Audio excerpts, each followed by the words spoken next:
지금 우리나라도 이 정치권에 뭔가 자리를 위해서 선거가 지금 한참 치러지고 있죠. 어제까지 사전 투표를 했는데 역대 총선 가운데 가장 높은 투표율을 기록했다고 합니다. 그리고 4월 10일 본선거를 앞두고 있죠.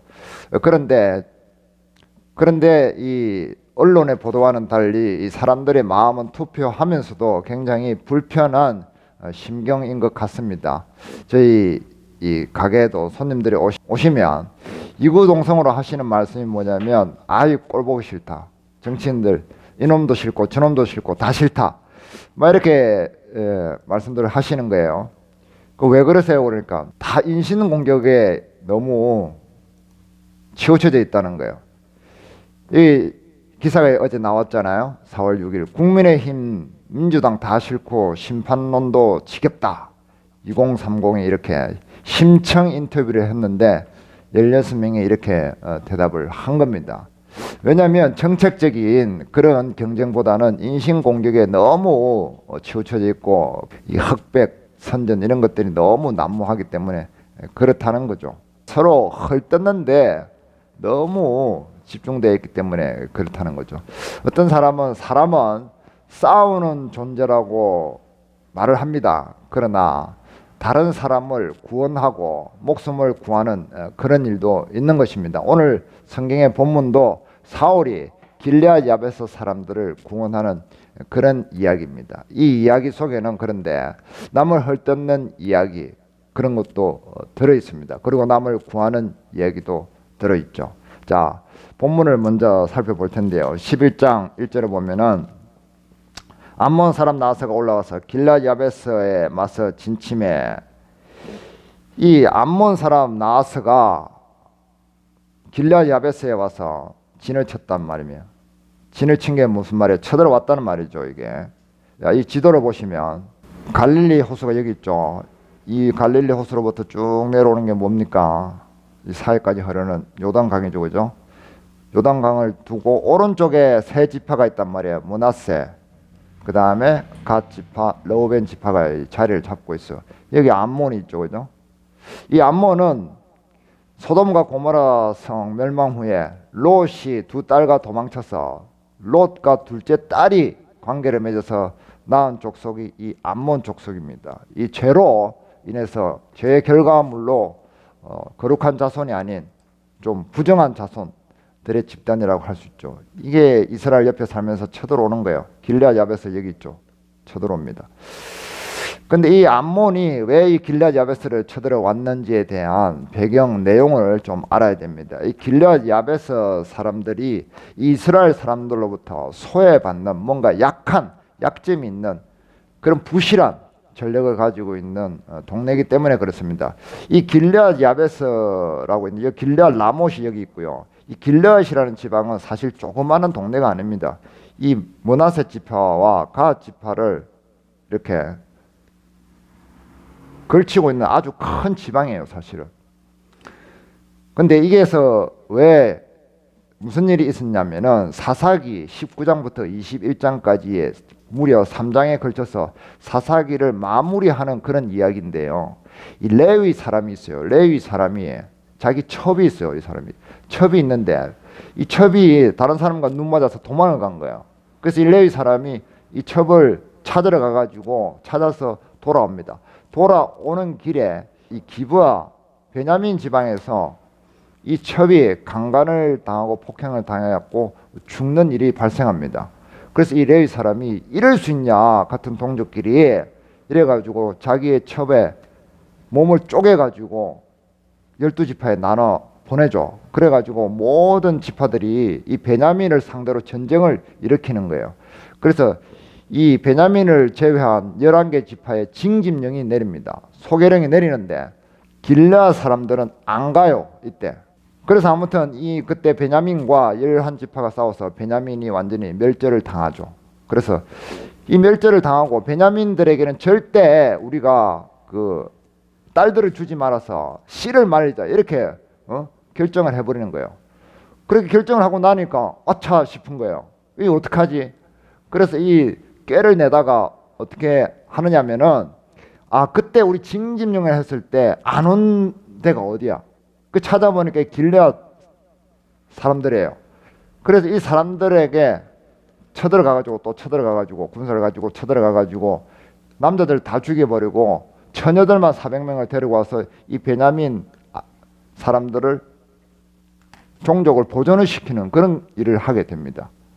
그러다 보니까 이 길앗 사람들은 뭔가 이스라엘 사람들에게 원한 관계가 있겠죠. 좋지 못한 상황이란 말이야. 그러니까 이스라엘 사람들에게 자꾸 배제당하고 뭔가 관계가 원활하지 않은 그런 상태에 있었을 것이 분명합니다. 그렇게 해서 사사기가 끝나요. 그런 다음에 이 암몬 사람들이 쳐들어왔단 말이에요. 가장 부실하고 약한 데를 공격을 하는 겁니다. 죄가 사람의 어디를 공격해요? 가장 약한 곳을 먼저 공격을 하죠. 모세가 이스라엘 백성들을 출애굽해가지고 광야에 갈 때 아말렉은 게릴라전에 특화되어 있는 그런 족속이었잖아요. 항상 이스라엘의 약하고 부실한 데를 계속 공략을 해서 잡아갔잖아요. 그래서 여호수아는 그거 방어하기에 급급했죠. 병은 어디서 생깁니까? 면역력이 약한 곳부터 침투해서 바이러스가 병을 키우잖아요. 그래서 사람의 목숨을까지 잡아먹죠. 그런 것처럼 이 길앗 야베스 사람들은 계속 이 약점에 노출되어 있었을 것입니다. 1년, 2년, 3년, 3년, 4년 이렇게 시간이 흘러갔겠죠. 흘러가는 중에 이 암몬 사람들이 쳐들어오면 계속해서 조금씩 타협을 했을 거란 말이에요. 분명히 뭔가 조금씩 내어주고 하면서 지내왔는데 이 암몬이 이제는 거의 대대적인 공격을 해온 겁니다. 완전히 이 길앗 야베스를 잡아먹기 위해서 온 겁니다. 우리가 죄를 가만히 놔두면은 나중에는 죄가 나를 삼키려고 쓰나미처럼 덤벼들죠. 그때 우리가 감당할 수 없게 되는 거예요. 그래서 우리가 죄를 평소에 조금씩 용납했을 때 어떤 결과가 오는지 그런 것들에 대한 교훈을 우리가 받을 수 있는 거죠. 아무튼 이 길앗 사람들은 이렇게 상황이 급박하게 돌아가자 이제 어쩔 수 없이 이스라엘에 전령을 보냅니다. 암몬과 타협을 시도했지만 암몬 사람들은 그 타협에 응하지 않았기 때문에 그렇죠. 이 암몬 사람들이 뭐라고 그래요? 1절 후반부에 보면 야베스 모든 사람들이 나하스에게 이르되 우리와 언약하자 그리하면 우리가 너를 섬기리라 하니 이 사람들과 타협하는 데 익숙해져 있는 거예요. 그러니까 이 암몬 사람들이 뭐라고 그래요? 2절에 보면 암몬 사람 나하스가 그들에게 이르되 내가 너희 오는 눈을 다 빼야 너희와 언약하리라. 내가 온 이스라엘 이같이 모욕하리라. 우리가 죄를 가만히 놔두면은 그 죄가 나중에 나를 죽이려고 하는데 내 눈을 다 뽑아내는 것처럼 나를 조롱하고 모욕하고 나에게 폭력을 행할 겁니다. 그래서 이 이스라엘 사람들에게 전령을 보내는데 그 소식을 이제 사울이 드디어 접하게 됩니다. 자, 5절에 마침 사울이 밭에서 소를 몰고 오다가 이르되 백성이 무슨 일로 우느냐 하니 그들이 야베스 사람의 말을 전하니라. 자, 사울 귀에 들어가죠. 근데 사울이 마침 밭에서 소를 몰고 오다가 라는 표현을 굳이 넣었어요. 그래서 사울이 들었다 이렇게 하면 되는데 이게 저자의 전략이 있는 거죠. 시골에 농부 청년이었던 사울, 그가 왕이 된 것을 의미하는 거죠. 그가 미천한 자리에 있다가 얼마나 영광스럽게 되었는가를 부각시키기 위한 그런 언어적인 수법으로 보입니다. 그가 미천한 자리에서 영광스러운 왕의 자리까지 올라갔는데 어떻게 올라갔는 그 힌트가 나오죠. 자, 6절을 보면 사울이 이 말을 들으며 하나님의 영에게 크게 감동되매 그의 노가 크게 일어나서 하나님께 영광스럽게 되는 사람은 하나님의 영에 붙들리는 사람입니다. 그런 사람은 아무리 미천한 자리에 낮은 자리에 있거나 하찮은 자리에 있더라도 분명히 영광스럽게 귀하게 된다는 것을 의미를 하죠. 자, 오는 눈을 다 뽑아가지고 사람들을 맹인으로 만들고 봉사로 만들어서 죄에 완전히 빠지게 하려고 했는데 이 사울은 성령의 감동함으로 말미암아 다른 사람들을 구원하려고 하는 그런 마음을 가지게 되었습니다. 자, 그래서 뭐라고 그래요? 실제로 보면 한 결의에 손을 잡아 각을 뜨고 전령들의 손으로 그것을 이스라엘 모든 지역에 두루 보내어 이르되 누구든지 나와서 사울과 사무엘을 따르지 아니하면 그의 소들도 이와 같이 되리라. 여호와의 두려움이 백성에게 임하매 그들이 한 사람같이 나오니라. 자, 자기가 한 결의에 한 쌍의 소를 몰고 오다가 그 소를 잡아가지고 제사장처럼 번제를 드릴 때 했던 것처럼 소의 각을 뜨죠. 발고를 했다는 거예요. 그렇게 해가지고 그것을 전령들에게 손에 넘겨서 온 이스라엘에 보내서 다시 징집령을 명령을 하고 발동을 합니다. 그래서 이것이 얼마나 위중한 상황이고 또 하느님 앞에 제물을 드림으로써 합당한 허락을 받은 것이라는 명분을 가짐과 동시에 전에 야베스 사람들이 그 소개령에 응하지 않음으로써 오늘의 결과가 왔잖아요. 그것을 사전에 예방하려고 하는 그런 속내도 숨어있는 그런 방법이었던 거죠. 자, 그러니까 사람들이 한 사람같이 나왔다고 했죠. 죄에 대항하는 사람의 모습은 이런 것이어야 됩니다.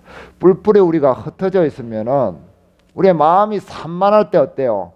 병도 오고 마음도 우울하고 그리고 안 좋은 일도 막 생기고 그러죠. 근데 마음이 하나같이 이렇게 뭔가 단단하게 묶여져 있을 때는 죄가 우리를 그리고 생활의 염려라든지 근심 이런 안 좋은 우울한 불안한 이런 것들이 덜하게 되는 것이죠.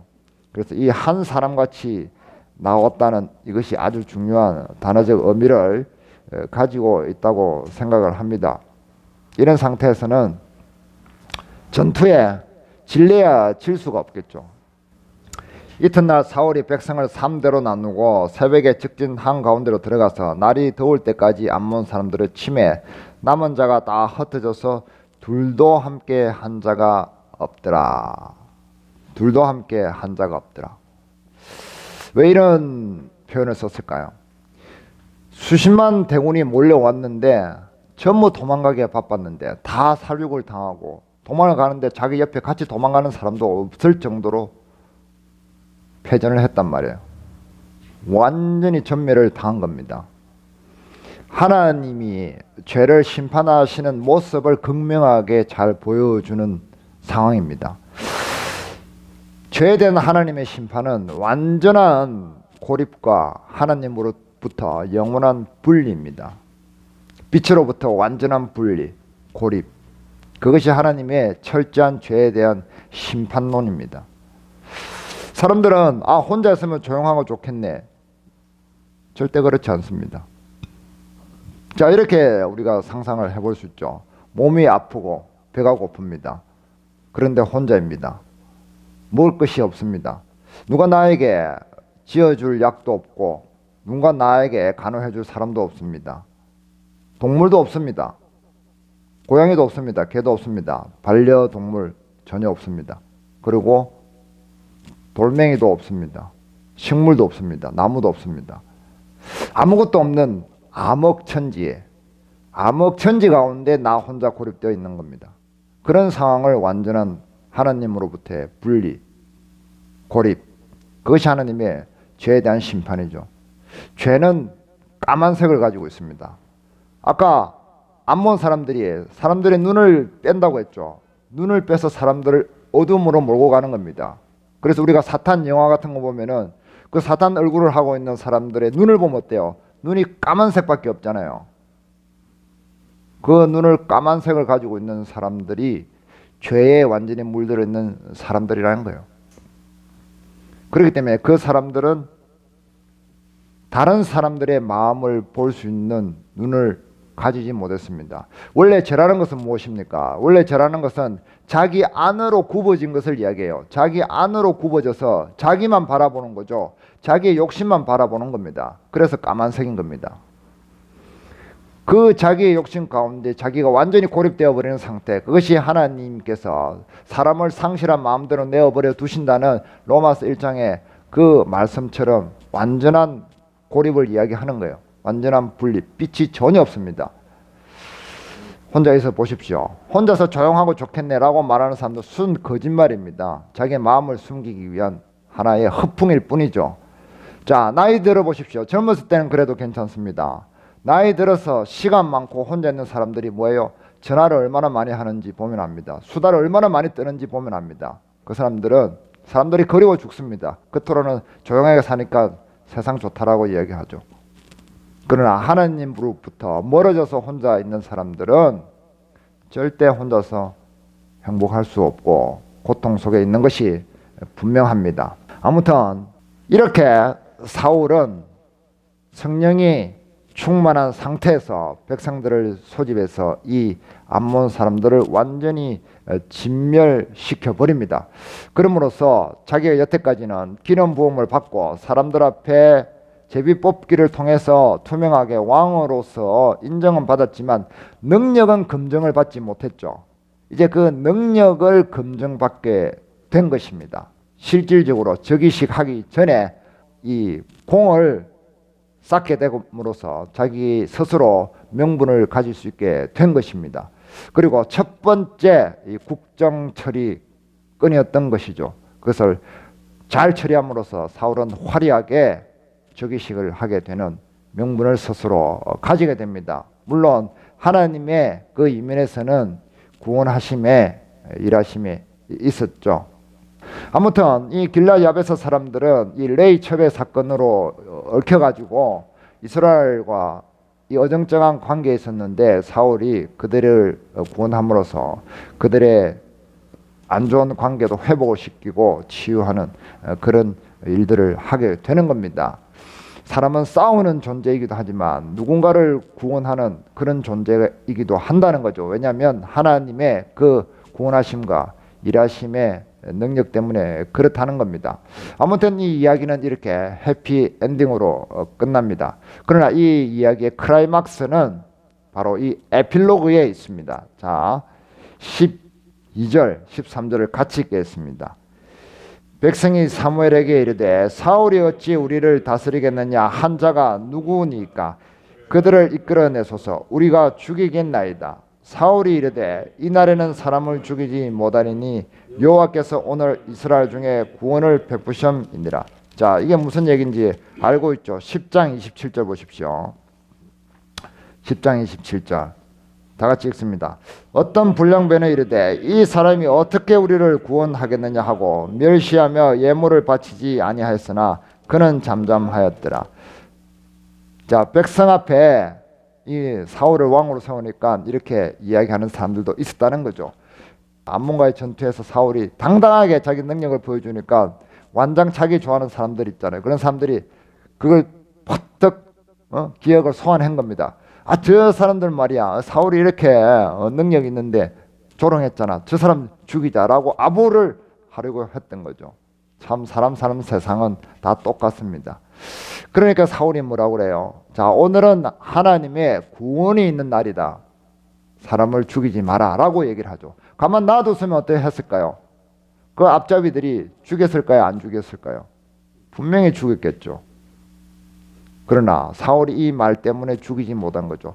자기를 헐뜯는 사람을 다시 구원하는 아름다운 마무리를 보여주고 있는 거예요. 이게 구원자의 품격이라는 겁니다.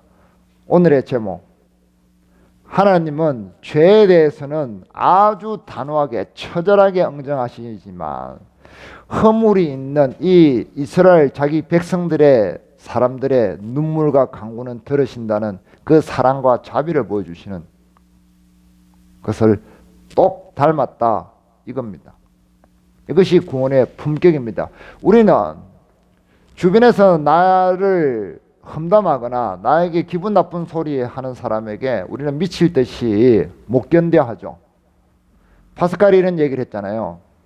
유능한 판사의 이성을 흐리게 하는 것은 멀리서 들려오는 포성 소리가 아니라 귓가에서 앵앵거리는 파리 한 마리면 충분하다라고 얘기를 했습니다. 자, 우리 우크라이나에서 맨날 미사일이 쏘고 포탄이 떨어집니다. 그 소식이 우리를 기분 나쁘게 하지 않죠. 그러나 내 주위에서 누군가 한 사람이 나에게 삐딱한 소리를 하면은 아주 내가 기분이 나빠서 미칠 지경입니다. 그런 거라는 거죠. 이 사울의 옆에서 비아냥거리는 그 소리, 그 소리에 사울은 둔감했습니다. 민감하지 않았습니다. 그리고 이 암몬 죄의 결과로 탄생해서 죄를 발동시키고 죄로 공격해서 들어오는 그 대상에 대해서는 처절하게 응징하는 그런 태도를 보인 거죠. 왜? 성령의 감동하심을 입었기 때문에. 성령의 감동하심을 입었다는 것은, 하나님의 은혜를 입었다는 것은, 성령으로 산다는 것은, 믿음으로 산다는 것은 이것을 이야기합니다. 큰 나라 일을 한다고 해서 그 사람들이 크게 뭔가 감동된 것이 아니라는 거죠. 지금 정치인들이 왜 품격이 없습니까? 초반에도 얘기했지만 상대방의 그 사소한 인신 공격하는데 집중되어 있기 때문에 격이 떨어지는 거예요. 품격이 없습니다. 정치는 정치적인 대결로 해야 되는 것입니다. 그런데 그러지는 못하는 거예요. 그러니까 격을 느끼지 못합니다. 우리는 그들의 품격을 어디에서도 찾아볼 수 없는 겁니다. 교회도 마찬가지입니다. 성령이 큰 사람은 큰 교회 일을 하는 사람을 이야기하는 것이 절대 아닙니다. 아무리 그를 다손 치더라도 옆에서 누군가 자기에게 충고하는 사람에게 씁쓸함을 감추지 못한다면 그 사람은 교회 일을 하는 사람이라기보다는 자기 의지로 자기 능력을 과시하는 에고이즘으로 나아가는 사람에 불과하다는 이야기입니다. 성령의 충만이라는 것은 이런 것입니다. 구원자의 품격이라는 것은 이런 것입니다. 죄에 대해서는 단호합니다. 존 오웬 목사님의 책 제목처럼 죄를 죽이는 데는 얼마나 열심이고 전투적인지 모릅니다. 톨스토이의 소설 바보 이반에도 그렇게 나오죠. 조그마한 죄가 쟁기에 달라붙으니까 아주 잡아서 죽이려고 하잖아요, 바보 이반이. 그런데 자기를 계속해서 괴롭히고 자기 생활고를 계속해서 만들어내는 형들과 이웃 사람들에게는 아주 너그럽잖아요. 그것이 구원자의 품격이라는 거죠. 이것을 우리는 담고 우리의 방향성이 되어야 된다는 것을 말하고 싶은 겁니다. 그것이 오늘의 논점이자 포인트이자 교훈점이라는 거죠.